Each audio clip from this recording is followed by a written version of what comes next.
চাকরির পেছনে না ছুটে গরুর দুধ বিক্রি করে প্রতি মাসে আয় করছেন লাখ টাকারও বেশি। ছোটবেলা থেকে নেশা আমার বাবার অনুপ্রেরণা। বাবার উপহার দেয়া মাত্র ৮টি গরু দিয়ে শুরু করে এখন তার খামারে আছে অর্ধশত গরু। এখন আমার খামারে মোটামুটি আল্লাহর রহমতে ৪০-৫০টা গাভী আছে। পাবনার ভাঙ্গুড়া উপজেলার ভদ্রপাড়া গ্রামের বাসিন্দা মোহাম্মদ জাকির হোসেন মানি। ছোটবেলা থেকেই তার ছিল পশুপালনের প্রতি নেশা। সেই নেশায় এতটাই বুঁদ হয়ে থাকতেন যে ৯টা ৫টার চাকরির গণ্ডিতে নিজেকে কখনো বেঁধে রাখতে চাইতেন না তিনি। ২০০১ সালে ডিগ্রি পাস করছি, কোনো চাকরিতে আমি যাইনি। আমার এই নেশার জন্য, এই গরুর খামার জন্য ছোটবেলার থেকেই আমি এর প্রতি একটা মায়া মমতা। এখনো যে অবস্থা, আমি সারাদিন যত ব্যস্তই থাকি, প্রায় ১০টায় ১২টায় যখনই খামারে ঢুকি, তত দুঃখ কষ্ট থাকে। এই খামারে ঢুকলে আমার সব মনের থেকে দূর হয়ে যায়। সেই চিন্তা থেকেই বাবার কাছ থেকে উপহার পাওয়া ৮টি গাভী দিয়ে খামার শুরু করেন মানিক।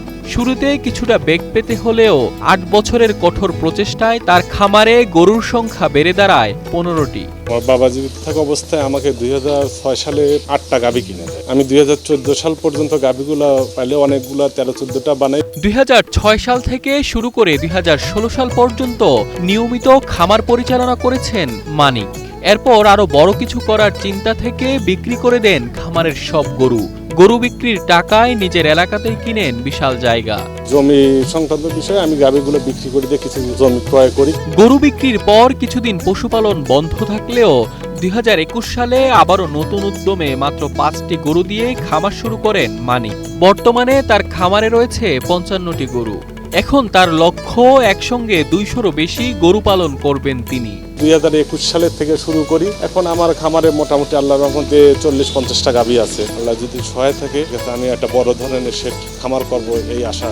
মানিকের খামারে রয়েছে ছোট বড় বিভিন্ন আকারের গাভী, আর এই গাভীর দুধ বিক্রি করেই সফল খামারি মানিক। কিন্তু গরুর খাবারের উচ্চমূল্য আর দুধের আশানুরূপ দাম না পাওয়ায় কিছুটা হতাশ এই খামারি। এইটা নিয়ে আমরা চরম হতাশাগ্রস্ত, কারণ ১ কেজি খাবার কিনতে গেলে আমাদের ৬০-৬৫ টাকা খরচ পড়ে, আর ১ কেজি দুধের দাম ৫০ টাকা। এর জন্য আমরা চরম হতাশাগ্রস্ত। খাদ্যর দামটা যদি একটু কমতো, দুধের দামটা যদি বাড়তো, তাহলে আমরা ক্ষুদ্র খামারিরা লাভবান হতে পারতাম। এদিকে গরু পালন করে একাই স্বাবলম্বী হননি মানিক, এলাকার বিভিন্ন যুবকদের জন্য তৈরি করেছেন কর্মসংস্থান। শুধু যুবকেরাই নন, প্রবীণরাও মানিকের খামারে কাজ করে সংসার চালাচ্ছেন। গরু কাকে লাদ গোবর ফলাই, ঘাস খেপে দিই, খাওয়া দাওয়া, তারপরে খোল ভুসি খাওয়াই। এখানে কাজ করে আমার পরিবারের সবকিছু চলে। চাকরির পেছনে না ছুটে মানিকের এমন উদ্যোগ সাড়া ফেলেছে এলাকা জুড়ে। খামারের শুরুতে সরকারিভাবে কোনো সাহায্য না পেলেও বর্তমানে খামার বড় করতে সরকারি সহযোগিতা চান এই সফল খামারি। এটা যদি সরকার একটু উদ্যোগ নেয়, আমাদের দিকে একটু সুদৃষ্টিতে তাকায়, তাহলে আমরা এই ক্ষুদ্র খামারিগুলো আশা রাখি আল্লাহর রহমতে আগামী দিনে আরো 10টা লোকের যাতে কর্ম হয়, সেই ব্যবস্থা আমরা করতে পারি। এদিকে উপজেলা প্রাণী সম্পদ কর্মকর্তা ডাক্তার নাহিদ সুলতান জানান, জেলার খামারিদের সফল করার লক্ষ্যে প্রাণী সম্পদ কার্যালয় থেকে নিয়মিত চিকিৎসা, পরামর্শ ও কারিগরি সহায়তা দেয়া হচ্ছে।